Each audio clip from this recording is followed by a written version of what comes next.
Сәлем достар, аннуитет бойынша толық ақпарат осы парақшада беріп отырмын. Аннуитетке жалпы 40 жастан өтеді, вредності 60 ай және одан жоғары төленген жандар. Вредность дегеніміз, сіз егер заводта, шахтада істесеңіз, сіздің жұмысыңыздан сізге вредность төленеді. Оны өздері біледі, вредность дегенді. Ал егерде мұғалім, жай қарапайым жұмысшылар болсаңдар, 45 жастан, әйелде, еркегі де 45 жастан өтеді.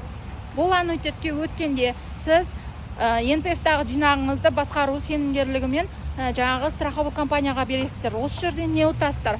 Өмір бойлық пенсияға шығасыздар.